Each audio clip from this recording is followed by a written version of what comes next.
Welcome back everyone to another video on World of Warship Legends. Today we're going to be taking a look at the Tier 6 US Heavy Cruiser New Orleans. We have a game here on Crash Zone of Domination. Quick stats on the New Orleans. This thing has 9 guns that are 203 caliber. They are distributed evenly over 3 different turrets. The guns have a range of 15.7 kilometers and a reload time of 12.6 seconds. The HE does have a 14% fire chance, and the max damage on the AP rounds is 5,000. Some quick stats on the way I have my ship set up. I have aiming systems in my mod 1 slot, prop mod in my mod 2, and then steering gear mod in number 3 slot. So taking a look at this game, we're starting just to the northwest of the A-cap. We're going to try to work our way all the way over to the east side. We want to take this flank and make it a little bit tougher for the enemy team to press in on this capture. We do have a Nelson and a Kid over here with us. Having that destroyer on this side is going to be a great advantage. He's going to be able to get out there in the middle, do some spotting for us, and just give us a little bit of an advantage when taking on the enemy team.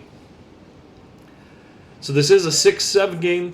Everyone on this side is a Tier 6. Right here we see the München pop up. This is a brand new light cruiser from the Germans. We're going to go ahead and fire some AP rounds at him, hoping to get a couple Citadels. The guns on the New Orleans are extremely capable. They can deal out a lot of damage in a short amount of time.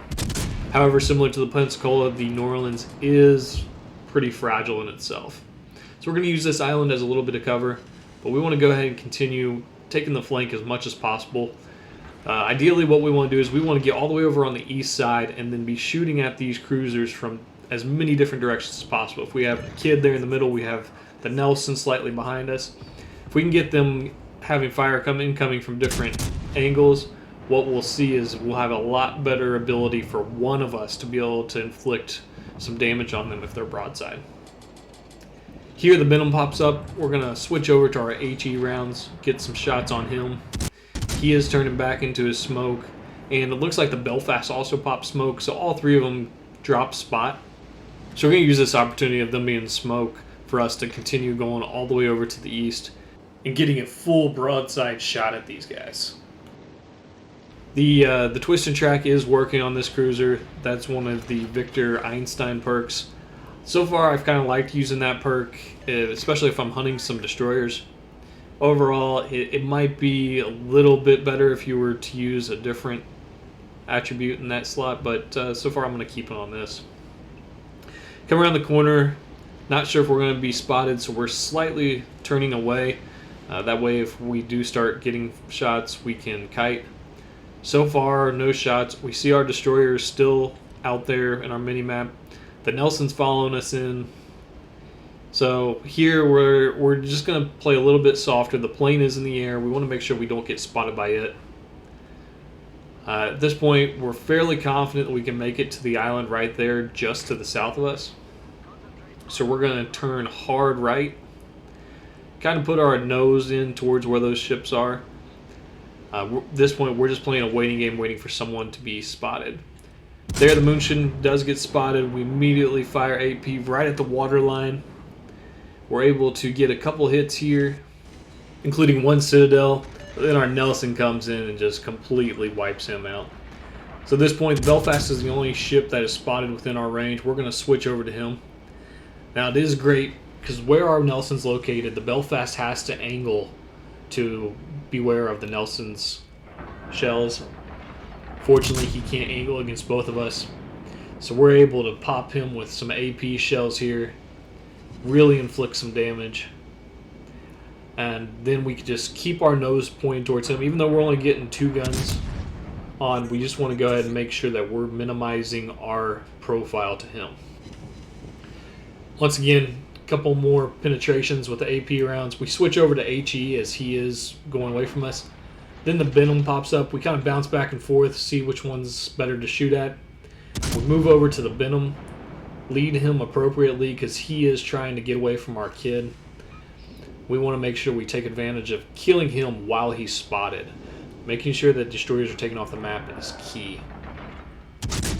So we're going to fire a couple more HE salvos at him and get a fire started and ultimately take him down.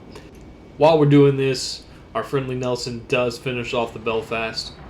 Now all we have to do is finish off this destroyer, and we will have wiped out the team's eastern flank. Certainly helps. We had some extremely good players, and the Nelson and the Kid over here with us. We're going to skip ahead a couple minutes. We did go ahead and take B. So now we're on to the next engagement. The enemy team has 2 battleships, so it's 2 Massachusetts and a Gneisenau that are left. We're going to be showing you what the New Orleans HE can do here at range. As you can see there, the flight time on the shells is roughly 10 to 11 seconds, so we have to aim a decent amount ahead of these ships in order to land the shells on them. And what we'll see here is that the ships will target us every now and then because we are the most soft target. If a Massachusetts hits us with an AP shell, it's absolutely going to do a devastating shot at us. Maybe not kill us all the way, but it's going to take our health down significantly. So we got to be mindful, watching for the indicator in the top right to see if any ships are aimed at us. Right now we do have an island between us and the enemy ships, so we're able to freely take some shots.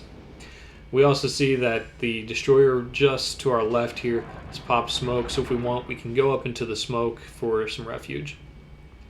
Here we're looking at both of the battleships. We see the Massachusetts is close to dead. Most likely he's going to die before our next salvo is able to land. So we switch over to the second Massachusetts that has a little bit more health. At this point, we're just going to keep raining shells down on him. Our team does have a 5-2 ship lead, fairly comfortable. If we're looking at individual score, what we want to be doing now is we can gain more XP by spotting, doing damage, or killing ships. Now, damage, it is a percentage of the damage. So if you, let's say, for example, if you're shooting a battleship and you do 10,000 damage, but if you're shooting a cruiser and you do 10,000 damage, you're going to get more XP from hitting the cruiser because it's going to be a higher percentage of the total health pool for that ship. There, the second Massachusetts does go down, leaving only the Gneisenau. He pops a shot at us, and he's still aiming at us, so we're going to keep kind of weaving in and out, making it a little bit harder for him to hit us, especially at this range. The Gneisenau guns aren't extremely accurate, so it's going to be very, very difficult for him to hit us. He does end up moving away from targeting us. At this point, we're just going to point our nose directly at him, try to catch up as much as possible. We want to keep it at a decent range so that our shell flight time isn't extremely long, but far enough that we don't have to worry about him inflicting a lot of damage with a single salvo. Ultimately here, our team comes out, finishes off the Gneisenau, and even though we're going to have under 60,000 damage, this is going to be a fairly productive game for us. We're able to damage 6 different ships in the game and remain consistent. And I think that's the key with the New Orleans. Unless you're fighting other cruisers, you're not going to have a lot of devastating strikes with this ship. So what you're going to have to do is you're going to have to remain consistent. You're going to be looking for starting fires, getting those 2 to 3 or up to 5K salvos, and do those repeatedly throughout the game. The only way you can really do that throughout the game, though, is protecting your health. Fortunately, we had some great teammates with us. We were able to wipe out the flank without ever really being in danger. We end up finishing the game without taking any hit points. So that's my preview of the New Orleans. Let me know what you guys think. Do you agree, disagree? If this is your first time here, please hit like and subscribe. We'll have more coming at you shortly. Have a great day.